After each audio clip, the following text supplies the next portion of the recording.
All right, guys, your favorite pest, copper cutlass, coming at ya.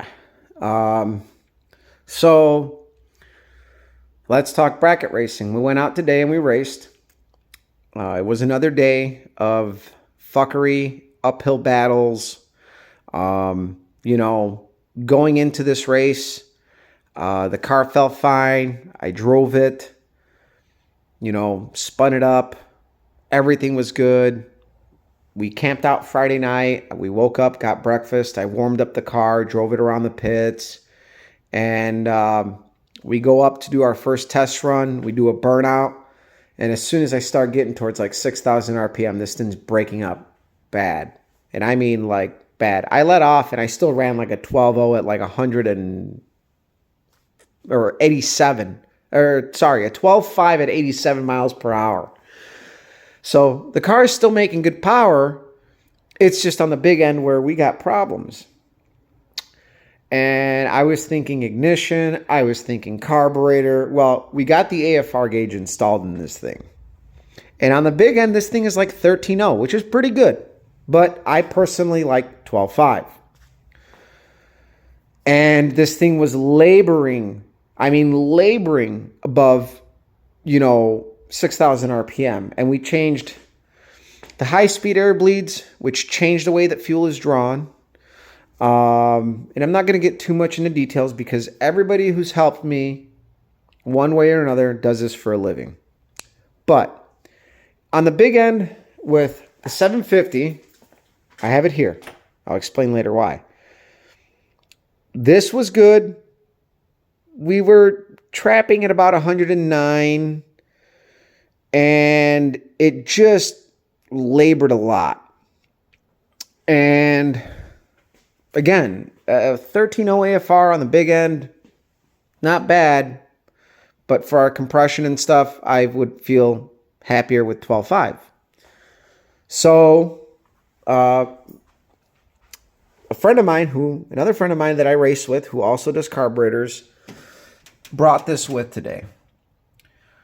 It's an 850 with angular boosters. Not going to give you any specs or anything on that because I promised him I wouldn't give anything away. But you could see that's the jetty. That's all you're going to get.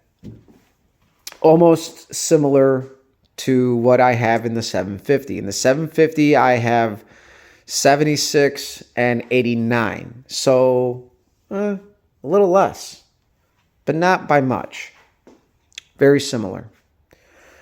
So with this setup, first pass was an 1195 at 110, and I was shifting by ear because at this point we had issues we were trying to figure out, and I'm like, I don't want to hurt the motor, so I set the shift light back. But as soon as I saw that this thing picking up RPM above 6,000, I stayed in it. And I kind of went by ear until I kind of felt right before the power started to taper off, and I shifted, and we ran an 1195 through the mufflers at 110, which is not bad. This thing usually picks up, it'll speed up by 0.2 when we remove the mufflers or uncork the headers. And the AFR was at 12.5 on the big end. I have to work on the low-speed circuits, but that's for later. For our purpose, we're not killing the spark plugs. It's a little fat on the bottom side. Going through the pits, fatter than it should be, but that's easier to fix because we've been able to, with our 750, do all the low speed stuff. It's been on the high speed, on the high end stuff, pulling the fuel that we've been having issues. So this thing really wants an 850, and I'm going to end up buying this carburetor. So, okay, on to our issues. So, our first pass, I let off. It was popping again. And after seeing the AFR on the big end, I'm like, there is no way that at 13.0 this thing is lean popping at all. No way. No way. So, highly doubt it. There's not that much compression in it. It's like 10.3 to 1 max with, and I'm running pump gas, but the chambers are polished, so it should be good. And we're running 34 degrees of timing. We're not running 36. So,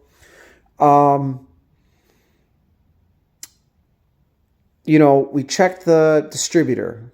The button drew in a little bit of the dielectric grease from the bushing. We thought maybe that was it.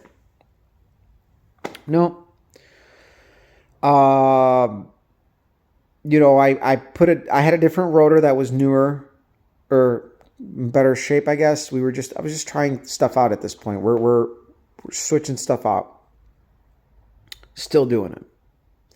Well, you know how I've mentioned that the number 5 plug is always wet? Hopefully it's just a valve seal. Because this thing doesn't smoke going down the track. It doesn't smoke like when I'm driving. It doesn't have a shit ton of blow by. My old engine had way more blow by than this one. So I'm hoping that it's just a valve stem seal. But what's been going on with the popping is that after X amount of runtime, we're saturating the spark plug with oil. And we're losing spark in that cylinder. And it's not firing. It'll pop out the carb. And the exhaust sometimes. So, we're sitting there talking, and my buddy's like, I checked the valves, man. Maybe you got a bad cam or something. And I'm like, this cam is used. It's been broken in. I got the right springs. I got everything. And I pulled a plug out. And my buddy Tim, who I race with, is like, dude, why don't you throw in a different plug? That thing looks like shit. So I grabbed one of the other spark plugs, popped it in. Pop is gone. So throughout the rest of the day, we just put in a fresh spark plug between rounds. That's a Band-Aid. But you're not going to grenade an engine over, burning a little oil. It'll run dirty, but, we're just going to switch that spark plug out. Now, I have to do a leak down test and a compression test to determine really what the leak down test is going to tell me where it's coming from. But visually, what I'm going to do is pop the valve cover off, take the valve spring off, and look at the valve seal. I'm hoping that it's something as simple as a valve seal, because when this thing sits, if that valve is open, the first thing that happens when I fire up this thing is it burns a bunch of oil. If that valve is closed, it doesn't do it. Now, I'm kind of guessing on that too, but every now and again when I fire it up and it's been sitting for a bit, it'll puff that smoke. And this is like at the race. So there's time frames at the racetrack, like 30, 40 minutes or something like that. So I'm hoping that it's a valve stem seal. So all the issues that we've been chasing down come down to that spark plug getting soaked. But this thing is still making good power. It still pulls. So I am hoping that it is just a valve stem seal, because I did not change the valve stem seals on this. I just changed the springs. And I don't really know how old these valve stem seals are, because these are from Project Enron. And I think JJ did these heads way back, like forums being popular days. That's how long ago this was. So I'm not trying to put dates on anybody, but these heads were done quite a while ago. And I remember that when I put the valve springs in, I did check the valves to see if there was any movement, and there wasn't any real serious movement out of them. So if not, then currently, financially, yes, I am kind of in a pinch because my wife isn't working. So if I can patch up these heads and they'll get me through the season, I'll be very happy. This engine still runs really good. It runs clean. It doesn't smoke going down the track. Oil pressure is absolutely phenomenal. This thing, and after we put that carburetor on there, this thing launches great. And we were catching good lights all day too. So even with the carburetor change. So we were catching good lights. We ended up, we went out first round, which, you know what? It was a good race. As long as I didn't go red, I'm happy. You know what? It was an honest race. We were playing tricks on the big end. He just kind of finessed hitting the brakes or letting off better than I did. I hit the brakes. I ran a 12.09 at 103, and he ran a 12.30 at 101.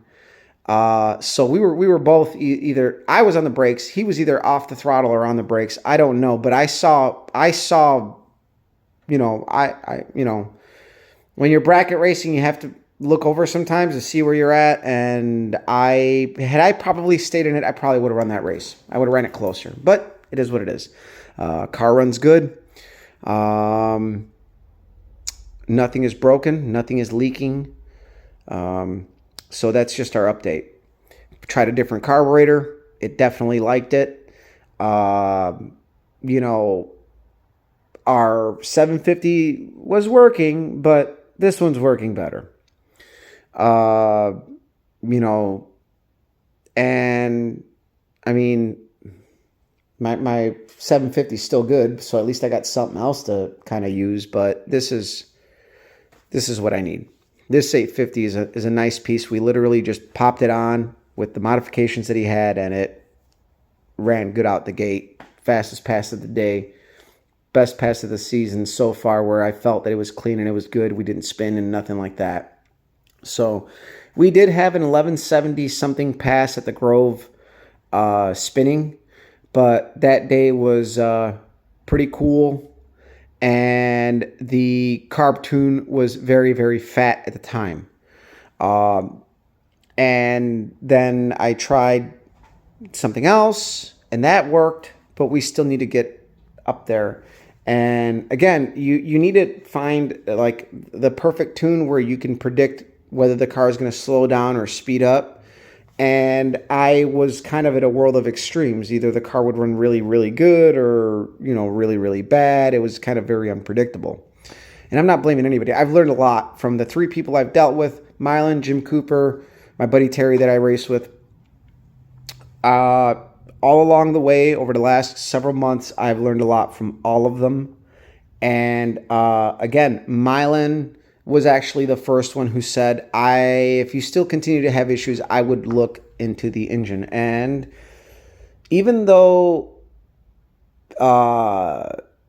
like this is like the most bullshit problem, I guess, he was right. Like, my issue is the number 5 cylinder leaking oil into the cylinder.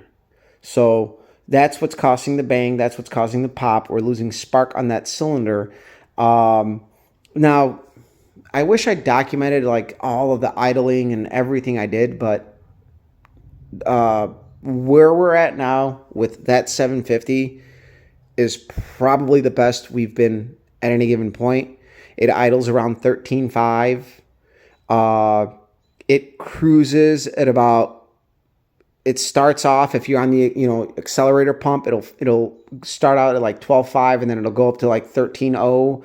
And then on the big end, we were seeing 13.0 as well. With you know, you would have a spike here or there, but it's good. You know, we brought that carburetor a long way. And man, we tried this. So if you guys have stuck along this long, thank you. This is my sign off. I'll let you guys go. It was a good day of racing. My buddy Mike won the index class, and he went 3 or 4 rounds in Sportsman. So we got a lot more racing to do this summer yet, but hopefully whether we keep changing spark plugs between rounds or whether we can patch up this cylinder head and at least run it for the rest of the season, I'd be happy. This engine runs good. It makes good power. Just, you know, yes, this is because we're using used parts, but because of that, I'm learning a lot. I learned a lot with my last combination, tuning-wise and everything. I'm learning even more with this one because of, again, the diagnostics and everything. This is valuable information to me because now I know these unique problems, right? And, you know, I fucked around with distributors and modules and coils, and it's just oil fouled plug that I never ran into that issue before. But now, you know, we've added that to our log of experience. So thank you guys. Share, like, subscribe. Follow me on Instagram as Copper Cutlass. Hit the like button, hit the subscribe button, share. And hopefully, you know, we'll have some cooler shit going on soon.